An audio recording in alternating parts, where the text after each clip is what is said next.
mapatunayan niya yung tungkol sa droga, pero yung love life ni Senadora De Lima, huwag na niyang pakialaman. Di ba dalawa din ang asawa mo, Mr. President?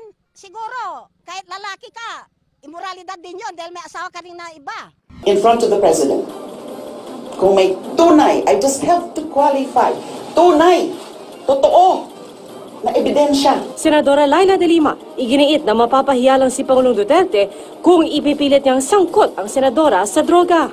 Matapang ang mga pahayag ni Senadora Leila De Lima kanina. I'm willing to resign, I'm willing to be shot in front of the President. Kung may tunay, I just have to qualify, tunay, totoo, na ebidensya. Hindi coerced, hindi manufactured, hindi fabricated, hindi invento. Inamin niyang dati niyang driver bodyguard si Ronnie Dayan ang napabalitang boyfriend at bagman umano ng drug money ng senadora. 2015 nang mag-resign si Dayan pero nag-uusap pa rin daw sila pero hindi niya idinitalye kung ano ang kanilang relasyon. Kapansin-pansin ang bahay na ito sa liblib na lugar ng barangay Lagarin, Urbis, Tondo sa Pangasinan. Ito raw ang bahay ng driver at bodyguard ni Senador Leila De Lima na si Ronnie Palisok Dayan. Pero ayon sa ilang kaanak ng driver, hindi totoo ang mga pahayag ng Pangulo na may relasyon sina De Lima at Dayan at regalo ng senadora ang bahay sa kanyang driver. Pinagpaguran yan dahil siyempre yung mga kapatid niya, ang alam ko yung kapatid niya nang nagpagawa. Kinumpirma ng mga otoridad na pag-aari ng driver ni De Lima ang bahay.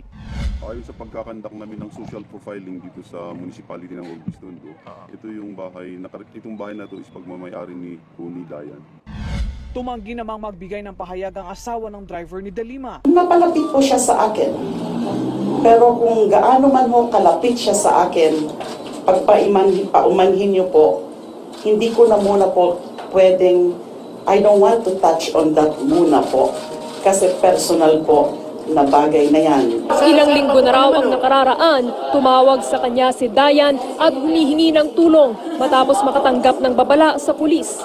Papalabasin na nanlaban ka at baka patayin ka o dudukutin ka kasi balak nila na gawin kang witness or state witness laban sa dati mong boss na si Senator De Lima.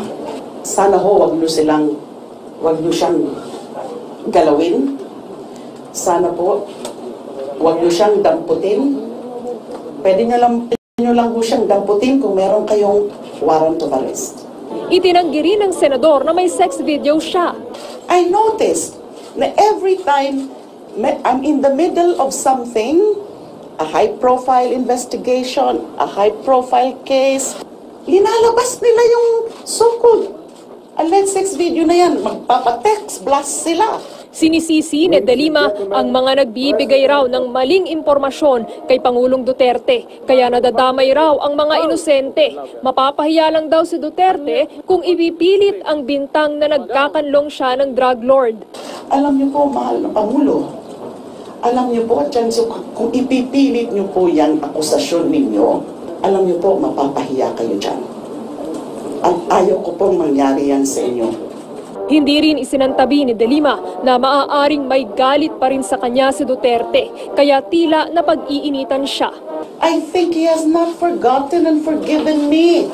Nung ako po ay CHR chairperson pa at pinaimbestigahan ko po yung issue ng Davao Death Squad.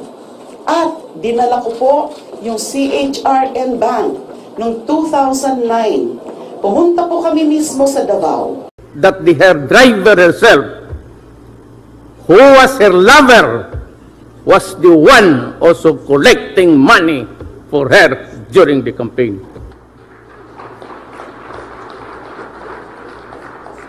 Here is an immoral woman flaunting, well, of course, insofar as the wife of the driver was concerned, it's adultery. Here is a woman who funded the house of her lover.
yet we do not say any complaint about it.